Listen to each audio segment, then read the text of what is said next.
Hello and good morning from Hamburg. My name is Walter Matthias Kunze. I'm the founder of Trendquest. And well, today I'm having a kind of huge topic and a very interesting and by his knowledge and his being, his presence, rich guest. I'm meeting with Neville Mchina. He's the co-founder and CEO of Invisible Foods. That's how we got to know each other, because we already had a talk on their business. But during that talk, we also came to the question of cultural topics and also of upcoming trends in Africa. And as you know, we already had two daily trend talks together with Alliance Afrique Asia, with Mustafa Paré and his business friends. Also on the topic of upcoming, let's say, the cultural and business evolution, and also the upcoming influence of the African continent in total, but also the people coming there. So I've had a very interesting talk this morning with Neville.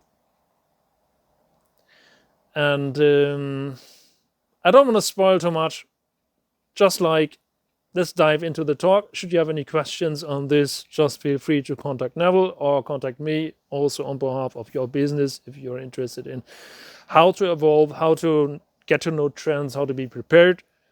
We're here for you. But now to the talk on the African Renaissance. So I'm very happy to welcome Neville Mchina to the Daily Trend Talk. Hi, Neville. Thanks that you're here.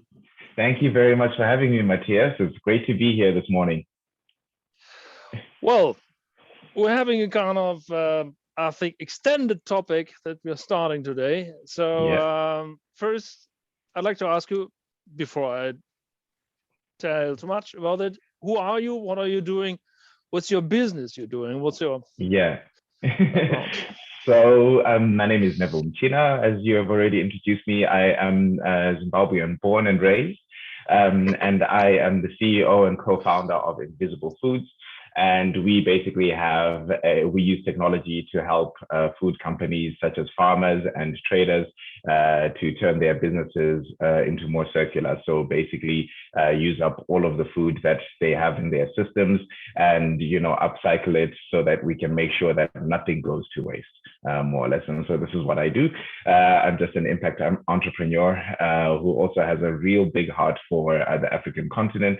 Because as I mentioned, I was born and raised on the African continent.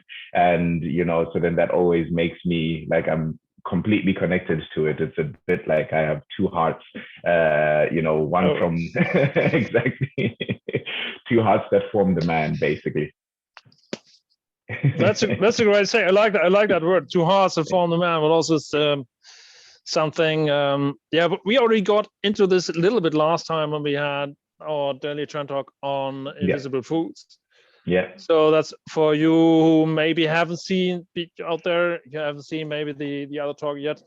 And so Neville and I got about history, and we from food industry to society, and also that stuff. And then we just thought about it's important to do a separate talk on, let's call it, the African Renaissance. Yes, sir. So why should we call it the African Renaissance? That's a very good question. I think it's quite important to call it the African Renaissance because today we are sitting at a very, very interesting point in the way that the world has developed. We're sitting at an epicenter of where, let's say, information is readily now available. So more or less, it is easy to access information due to the digital age. Yep. And, we have landed ourselves at a point where people are asking a whole lot of questions, and a whole lot of questions because, we understand the Asiatic history. We have a really good view on that one. We have a good view on the South American history. We have a good view on the European history. but the African continent has a little bit been subjected to, let's say, the history of the last 400 years, which is very unfortunate because it is only associated with slavery. However, the African has already been asking themselves questions of, where do I really come from, and have I contributed anything else to the society besides the last 400 years? And actually, now where information is readily available, we start to realize that actually there is a much deeper history that comes from the African continent.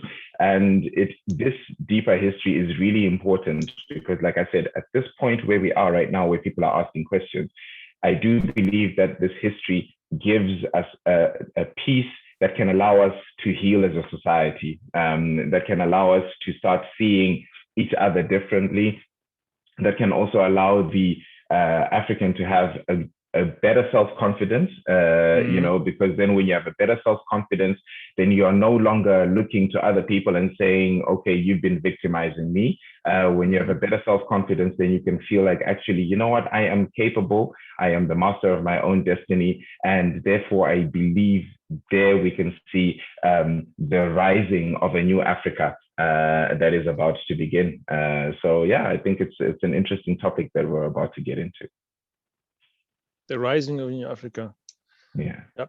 Yeah, I think that these last 30 years, I think it's 30 years ago, there was a saying in the discussions about the Asian tiger coming up and all the stuff. Yeah. So maybe, should we say it's the African lion, or is it the African elephant? So elephants are wisdom, lion is power, is the king.